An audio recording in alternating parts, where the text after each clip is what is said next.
Hello everyone, welcome to लक्ष्य के PC. चलिए, एक पॉलिटेक्निक 2015 में जो पेपर हुआ था स्क्रीनिंग का, उसका जो है पेपर डिस्कस कर लेते हैं, हिंदी पोर्शन।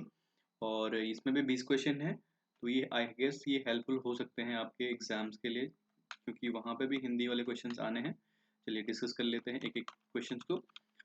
करणीय शब्द में प्रत्यय कौन सा है? तो करणीय में ई प्रत्यय है। प्रत्यय हमेशा जो है बाद में लगता है, राइट। अभिज्ञ का विलोम शब्द है अनभिज्ञ। अभ्यागत में कौन सा उपसर्ग होगा? उपसर्ग हमेशा पहले आता है, तो अभी उपसर्ग होगा अभ्यागत में। ऑप्शन डी सही उत्तर है। पत्नी शब्द का पर्यायवाची कौन सा नहीं है? तो भार्या भी पत्नी को कहा जाता है, दारा भी पत्नी को कहा जाता है, और अर्धांगिनी ये सब पर्यायवाची हैं। रमणी जो है पत्नी का पर्यायवाची नहीं है। सी इज द राइट आंसर। श्लाघा का तद्भव रूप क्या होता है? तो तद्भव जो है वो हिंदी वर्ड को कहते हैं, किसी भी संस्कृत वर्ड का हिंदी फॉर्म तद्भव कहलाता है, और तत्सम जो है संस्कृत रूप होता है। तो शलाका का जो है तद्भव होगा सलाई। सी आंसर इसका सही है। विद्याभ्यास शब्द में कौन सा समास है? तो विद्या का अभ्यास। तो ऑप्शन ए संबंध तत्पुरुष इसमें होगा। मोती मोती का तत्सम रूप क्या होता है? तो मोती का तत्सम मौक्तिक। Option D will be right answer. रसोई घर का समास विग्रह क्या है? तो रसोई के लिए घर। ऑप्शन सी इसका समास विग्रह है। अधोगति का संधि विच्छेद क्या है? अधोगति अध प्लस गति, ये विसर्ग संधि है।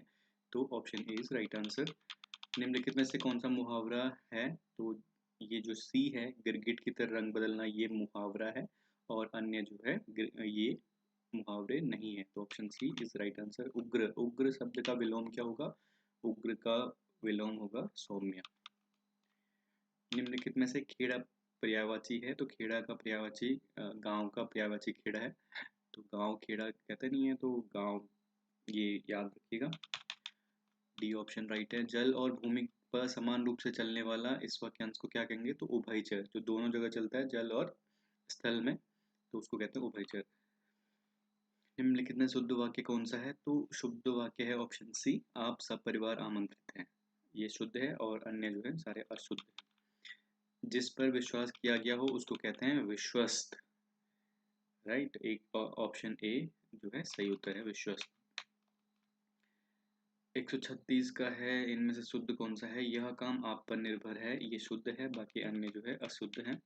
निम्नलिखित शब्दों में से शुद्ध वर्तनी में लिखे गए शब्दों का चुनाव कीजिए। तो आशीर्वाद भी गलत लिखा हुआ है, शिक्षणेतर भी गलत लिखा हुआ, और जो अव अन्वित है, अनवती, वो राइट सही लिखा है एज पर आंसर की। तो सी आंसर जो है इसका सही होगा। ठीक है, आगे। कौन सा शब्द युग्म की वर्तनी शुद्ध है? तो पति और पत्नी, ये पहला वाला ऑप्शन ए है, ये ठीक है, क्योंकि पति में छोटी ई की मात्रा और पत्नी में बड़ी ई की मात्रा, ये सही है। नेक्स्ट है, अंधों में कान्हा राजा लोकोक्ति का अर्थ क्या होता है? तो ये होगा ऑप्शन डी, मूर्खों के बीच थोड़ा समझदार व्यक्ति, तो कहा जाएगा अंधों के बीच कान्हा राजा। समुद्रोमी में कौन सा संधि विच्छेद है? तो समुद्रोमी में समुद्र प्लस उर्मी संधि विच्छेद करके ये समुद्रमी का संधि विच्छेद। ऑप्शन ए समुद्र प्लस उर्मी इक्वल टू समुद्रोमी। Right answer is A. चलिए, ये 20 क्वेश्चन डिस्कस कर लिए। अब जो है नेक्स्ट उत्तराखंड से रिलेटेड क्वेश्चन का वीडियो आएगा, तो चलिए आप इसको देखिए। Okay, all the best.